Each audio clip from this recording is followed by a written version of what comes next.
तर मित्रांनो, स्वागत आहे आपलं मराठी योजना या यूट्यूब चॅनलमध्ये।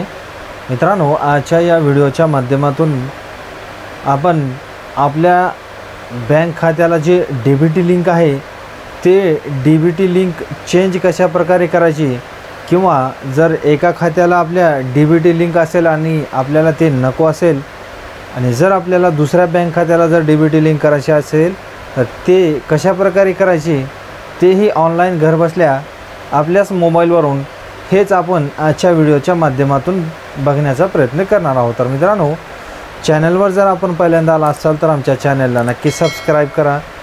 अशाच नवनवीन व्हिडिओ माहिती व अपडेट्स आपल्याला भेटत राहतील। तर मित्रांनो, चला तर मग व्हिडिओ सुरू करूयात।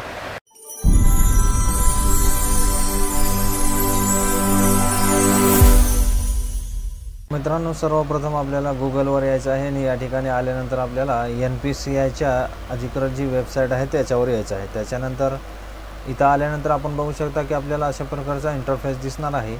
या ठिकाणी आपल्याला कन्झ्युमर हे ऑप्शन निवडायचं आहे।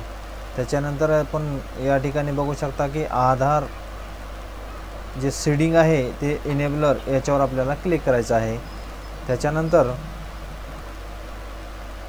पुढे आल्यानंतर मित्रांनो आपल्याला अशा प्रकारचा इंटरफेस दिसणार आहे। या ठिकाणी डाव्या साईडला आपण बघू शकता की आधार सीडिंग आणि डीसीडिंग हे ऑप्शन आपल्याला निवडायचे आहे।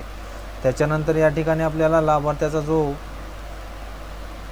आधार नंबर आहे तो इथं टाकायचा आहे आणि सीडिंग याच्यावर क्लिक करायचं आहे। त्याच्यानंतर जो बँक आहे आपली ते बँक आपल्याला निवडून घ्यायची आहे। बँक निवडल्यानंतर या ठिकाणी सीडिंग जी आहे, जर नवीन आपल्याला बँक सीडिंग करायची असेल तर आपल्याला हे 1 नंबरचं ऑप्शन जे आहे ते निवडून घ्यायचं आहे। त्याच्यानंतर इथं 2 नंबरचं ऑप्शन जे देण्यात आलेलं आहे, समजा आपलं जर त्याच बँकेत दुसरं एखादं खातं असेल, म्हणजे ज्या बँकेला आपलं सुरुवातीला आधार सीडिंग आहे त्याच बँकेचं जर दुसरा अकाउंट असेल त्याला जर सीडिंग करायचं असेल तर आपल्याला हे 2 नंबरचं ऑप्शन निवडायचं आहे।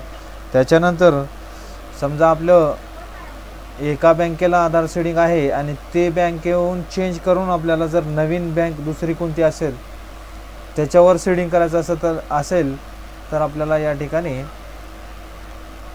3 नंबरचा ऑप्शन निवडायचा आहे। तर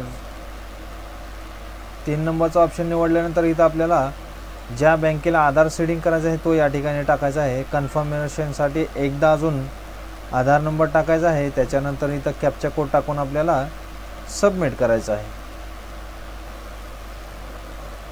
सबमिट केल्यानंतर मित्रांनो आपल्याला टर्म्स अँड कंडिशन अशा प्रकारे दाखवणार आहे। या ठिकाणी आपल्याला ॲग्री अँड कंटिन्यू करायचं आहे।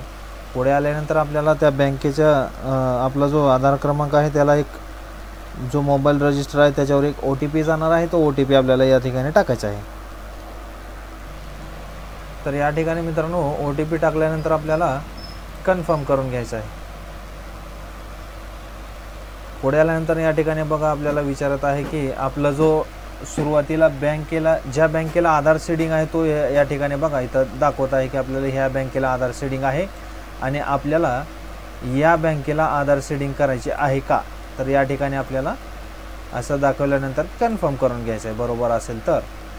त्याच्यानंतर पुढे आल्यानंतर या ठिकाणी आपण बघू शकता की आपल्याला अशा प्रकारे हे आपलं आधार सीडिंग हे सक्सेसफुली झालेलं आहे। सुरुवातीला आपलं या बँकेला आधार सीडिंग होतं, त्याच्यावरून चेंज करून आपल्याला या बँकेला आपलं आधार सीडिंग झालेली आहे आणि आपल्याला अशा प्रकारे ह्या ठिकाणी आपण बघू शकता की अकाउंट जे आहे नंबर आपल्याला कन्फर्मेशन दाखवलेलं आहे।